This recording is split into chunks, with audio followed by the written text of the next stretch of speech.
বন্ধুরা, welcome to YouTube my channel. আশা করি তোমরা ভালো আছো আর আমিও অনেক অনেক ভালো আছি। আজকে রাতে ডিনারে আমাদের রুটি আর মাংস হবে। হাজব্যান্ডের ইচ্ছে রুটি আর মাংস খাবে, তাই রুটি আমার হয়ে গেছে। এখন আমি মাংস রান্না করব। তো আমি কিভাবে তাড়াতাড়ি মাংস রান্না করি ওটাই আমি তোমাদের দেখাবো কম মশলায়। দেখতে থাকো। আমি মাংসের জন্য কি কি উপকরণ নিয়েছি তোমরা একেবারে দেখে নাও। এখানে আমার মাংস আছে, এখানে আমি 3টে আলু কেটেছি, এখানে কয়েকটা কাঁচা লঙ্কা কাটা আছে, এখানে পেঁয়াজ কুচি নিয়েছি, একটা টমেটো কাটা নিয়েছি। ফোড়নের জন্য আমি জিরে শুকনো লঙ্কা ফোড়ন নিয়েছি, এখানে 2টো তেজপাতা আছে, ওটা গোটা গরম মশলা আছে, এখানে আদা রসুন কাঁচা লঙ্কা পেস্ট আছে, এখানে নুন হলুদ কাশ্মীরি লঙ্কা গুঁড়ো জিরে গুঁড়ো নিয়েছি। এবার তোমরা দেখতে থাকো। আমি গ্যাস ধরিয়ে নিলাম, কড়াই বসিয়ে নিলাম।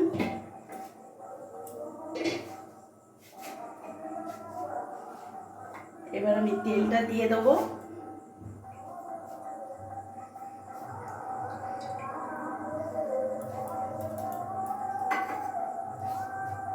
আলুটা ভেজে নেবো।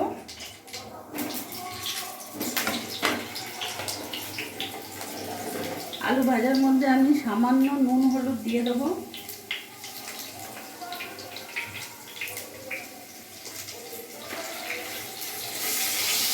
আলুটা একটু ভালোভাবে হালকা লাল লাল করে একটু ভেজে তুলে নেবো আমি।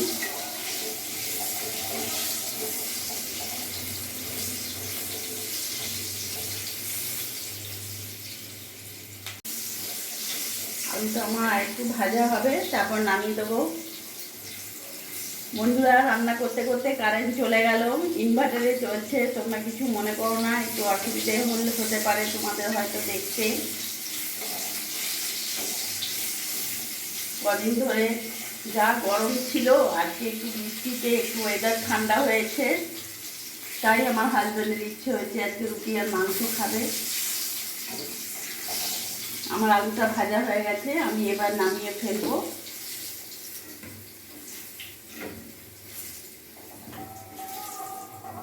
আর এই তেলের মধ্যেই আমি এখানে ফোড়নে দিয়ে দেবো শুকনো লঙ্কা জিরে ফোড়ন দিয়ে দেবো,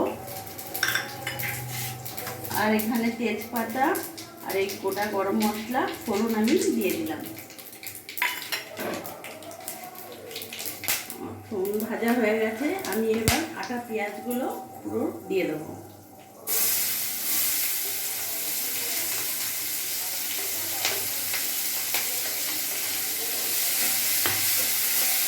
পেঁয়াজটা আমার হালকা ভাজা ভাজা হয়ে গেছে, বাদামি রঙও চলে এসছে। এবার এর মধ্যে আমি কাঁচা লঙ্কা কুচিগুলো দিয়ে দেবো, যে ভালো করে নাড়াচাড়া করে আমি এই কাঁচা মাংসটা আমি ভেজে নেব।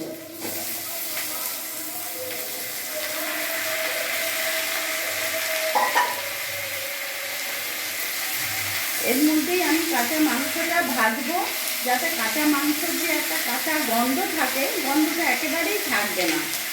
অনেকের আছে যে কাঁচা গন্ধ লাগে, ওই জন্য আমি এরকম করে হালকা ভেজে নিই, তাতে কাঁচা গন্ধটা একেবারেই থাকবে না। মাংসটা হালকা ভাজা হয়ে গেছে, তোমরা দেখতে পাচ্ছ। এর মধ্যে এবার আমি এক এক করে সব মশলা দেবো। 1 চামচ নুন পরিমাণ মতন আমি দিয়ে দিলাম, এখানে আমি হলুদ দিলাম 1 চামচের মতো, জিরে গুঁড়ো দিলাম, আর কাশ্মীরি 1 চামচ লঙ্কা গুঁড়ো দিলাম কালারের জন্য। আর এখানে যে আমি মশলা আদা রসুন কাঁচা লঙ্কা বাটা ছিল, ওই বাটাটা আমি দিয়ে দিলাম। এবার আমি এটা ভালোভাবে নেড়ে নেব। গ্যাসের ইয়েটা আমি হালকা একটু কমিয়ে দেবো। এবার আমি ভালোভাবে এটাকে নেড়ে নেব। বন্ধুরা, সামনে এখানে আমাদের হরিনাম কীর্তন হচ্ছে, কৃষ্ণ নাম। তোমাদের হয়তো শুনতে একটু অসুবিধা হবে, কিছু মনে করো না। মাংসের সাথে মশলা ভালোভাবে মিশে গেছে, নাড়াচাড়া আমি করে দিয়েছি ভালো করে। এবার আমি সিমটাকে একটু কমিয়ে দেবো আর ঢাকা দিয়ে দেবো।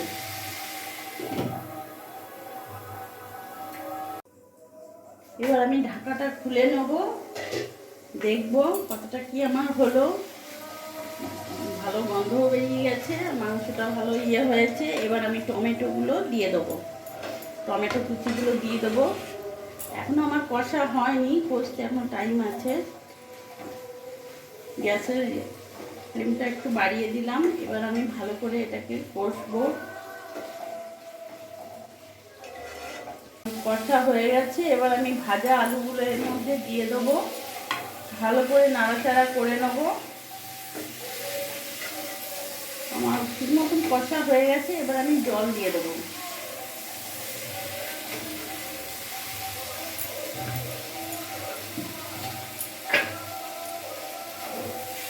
এবার আমি জল দিয়ে দেবো, বেশি জল দেবো না, মাখা মাখা করবো।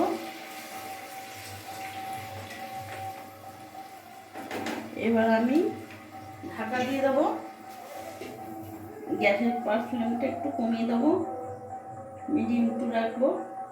এবার হতে থাক।